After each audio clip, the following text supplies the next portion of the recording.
Sejam bem-vindos, amigos do canal Terceira Revelação. Eu sou o Rafael Ávila e no vídeo de hoje nós vamos tratar de um assunto muito sério para a nossa sociedade nos dias de hoje: o suicídio. E quem vai abordar o assunto conosco é o Carlos Correia. Ele é voluntário do CVV, Centro de Valorização da Vida, e esteve conosco já em outro vídeo explicando como funciona a instituição. Se você quiser ver, acessa lá os nossos vídeos. E se você está chegando pela primeira vez, aproveite enquanto rola a vinheta para se inscrever no canal e habilitar as notificações para não perder os vídeos futuros, é claro. Roda!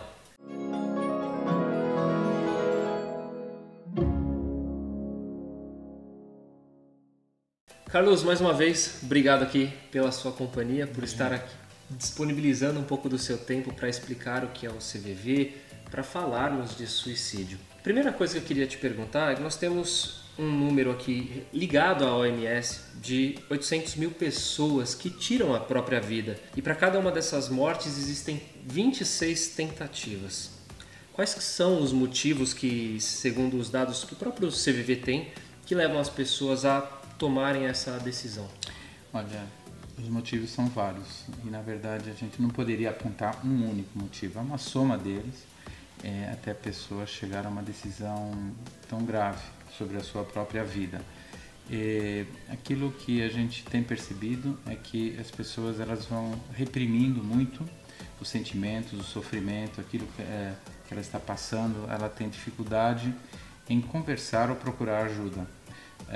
E alguns deles estão associados, alguns motivos estão associados a doenças mentais que as pessoas não percebem e que poderiam ser controlados. A própria informações, estudos da própria OMS indicam que se a ajuda chegasse a tempo, a gente poderia eventualmente evitar cerca de 90% desses suicídios. Então é um número que nos incentiva a continuar na luta, os dois números, tanto o número alto e quanto a prevenção do suicídio, ela é indicada porque poderia derrubar 90% das mortes. Então, por isso que o CVV existe e ele está empenhado nessas campanhas todas que a gente faz. Né? E qual que é o papel, como é que age um voluntário do CVV a partir do momento que alguém liga pedindo ajuda? Bem, aquilo que nós fazemos principalmente é oferecer um ambiente caloroso, fraterno, acolhedor, onde a pessoa possa se sentir à vontade para falar de algo que é muito íntimo e muito doloroso para ela. Né? E então o voluntário ele se coloca à disposição, ele não vai ficar perguntando motivos que levaram a pessoa a nos procurar, e a gente conversa sem minimizar mesmo a dor que ela está sentindo, sem ficar naquela desvalorizando mesmo a situação que ela está passando, e sem julgamentos, porque as pessoas estão muito acostumadas, nós estamos, né, no nosso dia a dia, a dar conselhos para os outros, a fazer julgamentos, e é tudo que alguém não quer para falar de si, da sua dor. E esse ambiente o voluntário ele consegue oferecer. Naquele momento em que ele está no plantão, ele oferece, e a gente tem recebido às vezes um retorno das pessoas nos dizendo que às vezes elas nos falam de coisas que elas têm dificuldade para falar para o seu melhor amigo, para o seu confidente e às vezes até para o seu terapeuta. Então fica em segredo. Eu acho que a garantia do sigilo é que tem feito assim com que o CVV esteja há tanto tempo fazendo esse trabalho. Né? E existe algum sinal que a pessoa que entra em contato com o CVV, aquela pessoa que está tentando suicídio, ela demonstra para as pessoas que estão ao redor dela? Nesse caso estamos falando dos familiares, dos amigos, tem como detectar? Muitas vezes as pessoas dizem assim, olha, depois, né?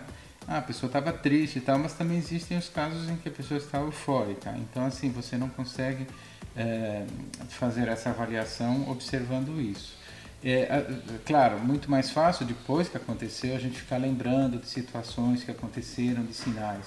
Mas os sinais de uma tristeza que se prolongue, por exemplo, a gente tem que estar muito atento, conosco mesmo, né?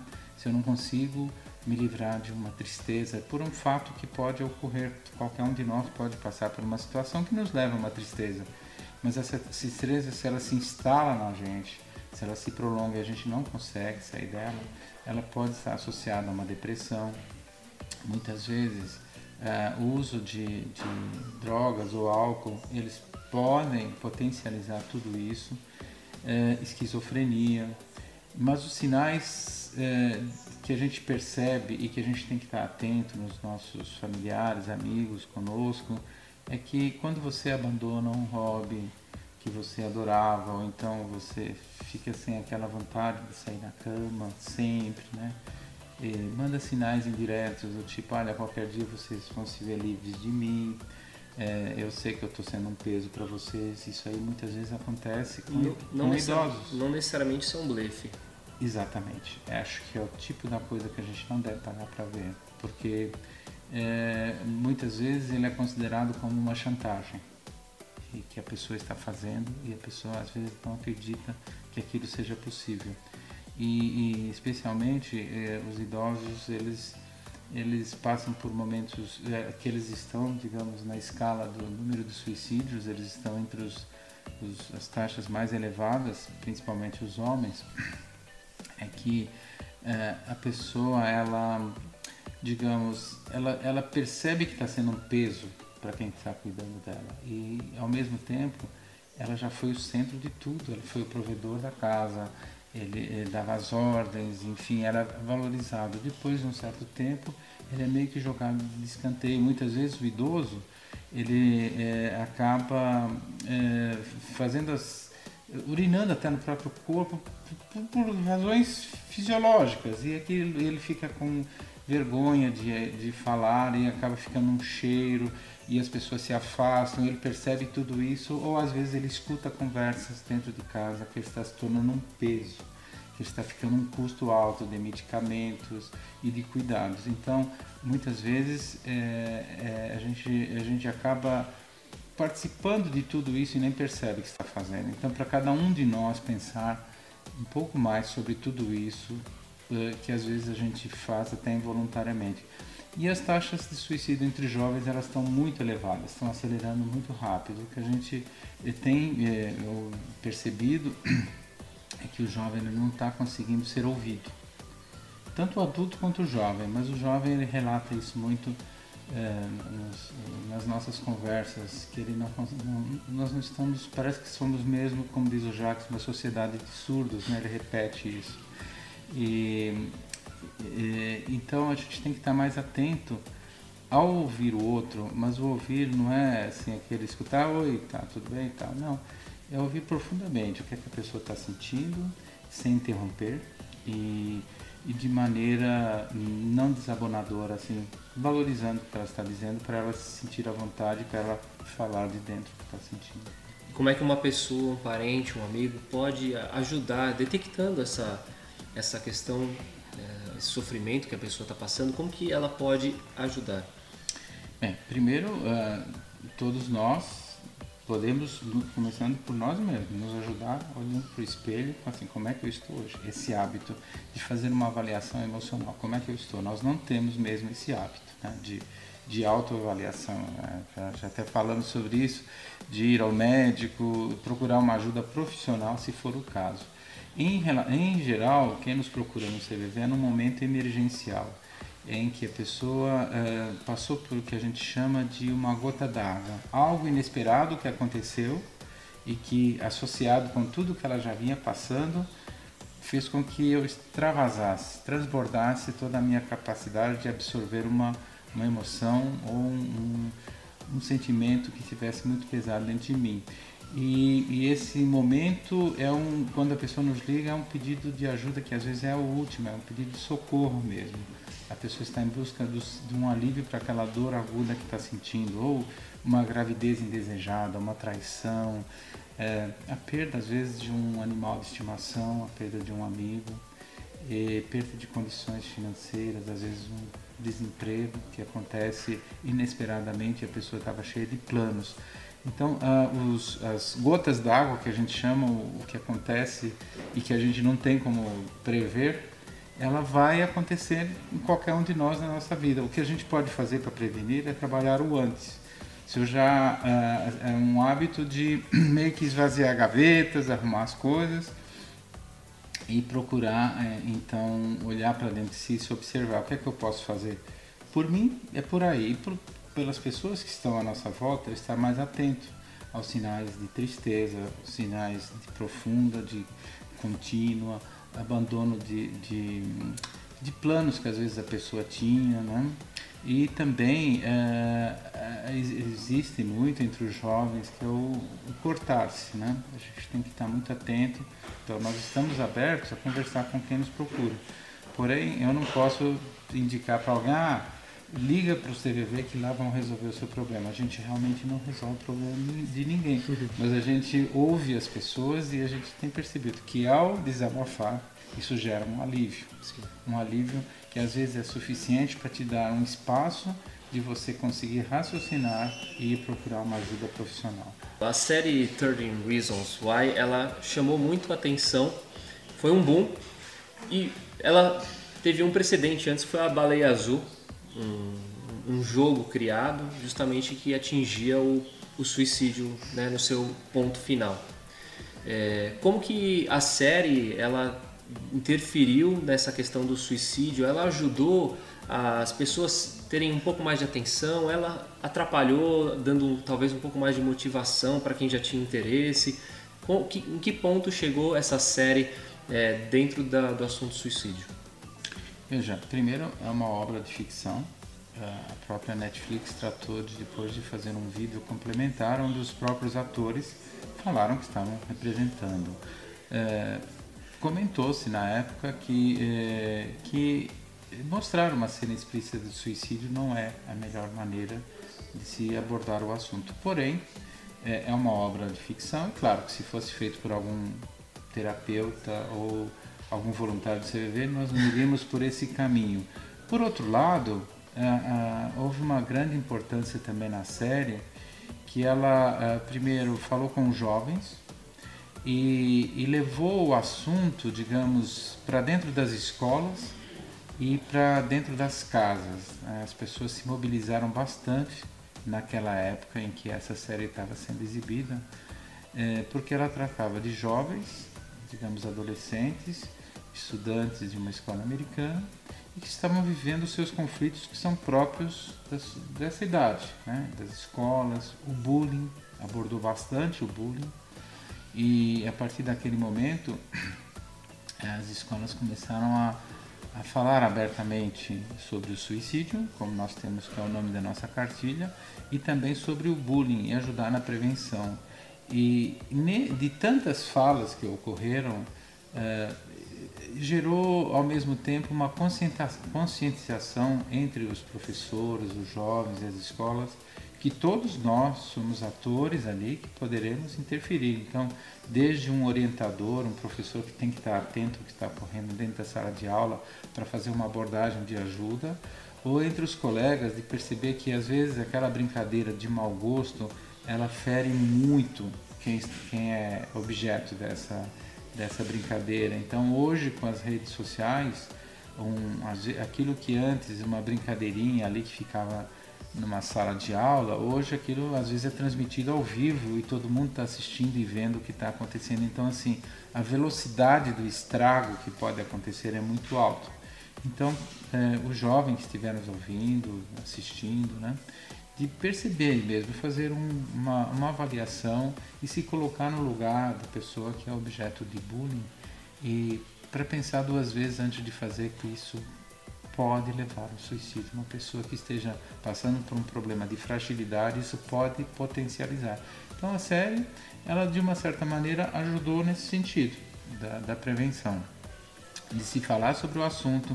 Os pais se preocuparam mais e passaram a perceber que uma conversa dentro de casa, ela é super importante, uma conversa fraterna e amiga e respeitosa com o seu filho, porque muitas vezes a pessoa dentro de casa não conhece o próprio filho, o que está passando, o sofrimento que ele está abordando, porque há uma tendência de a gente meio que camuflar o que está sentindo e não demonstrar esses sinais. Eles são entendidos muitas vezes pela sociedade como sinais de fraqueza. Então a gente acaba reprimindo dentro de nós e ao mesmo tempo não compartilha ou não confia falar sobre essas dores até com os próprios pais. Então é um alerta para todos nós, para estarmos mais atentos a tudo que está acontecendo à nossa volta, com os nossos amigos, os filhos, enfim, os professores, com os seus alunos, e porque a prevenção é possível e a gente pode ajudar cada um de nós da sua maneira. E ter fé, ter uma religiosidade em si, tem algum auxílio, a questão do amor próprio, para que ajude as pessoas a não terem mais esse tipo de pensamento suicida? Olha, a fé ela está incluído para quem segue que tem algum objetivo nessa área, é que pode ser um fator de proteção, sim. Ele está incluído nos fatores de proteção. Não é exclusivo, né?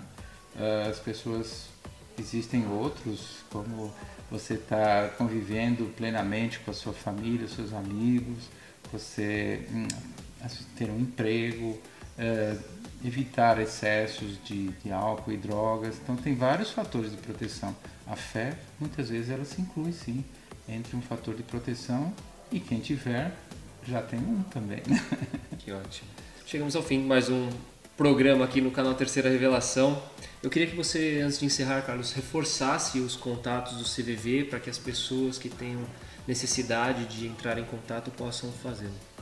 Bem, primeiro, quem estiver passando por algum momento difícil, que pode entrar em contato conosco através do telefone 188, que ele é gratuito, de celular inclusive, orelhão, e funciona 24 horas. Nós oferecemos um voluntário que vai ouvir você, vai acolher e não vai fazer julgamentos, nem minimizar o seu sofrimento.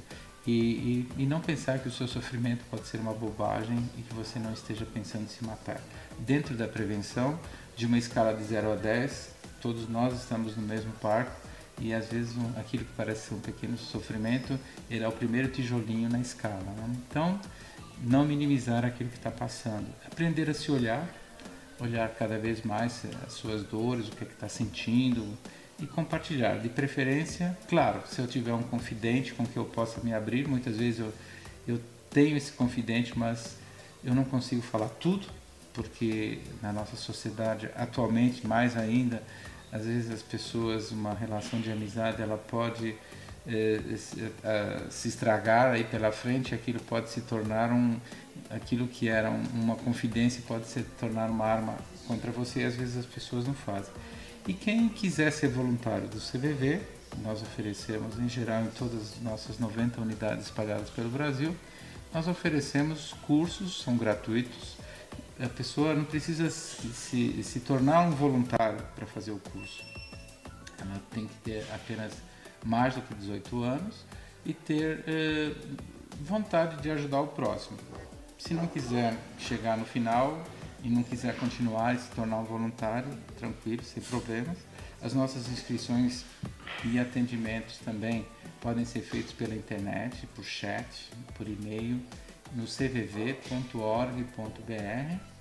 e lá tem uma aba que você, se quiser se tornar voluntário, você se inscreve e a gente direciona para o posto mais próximo.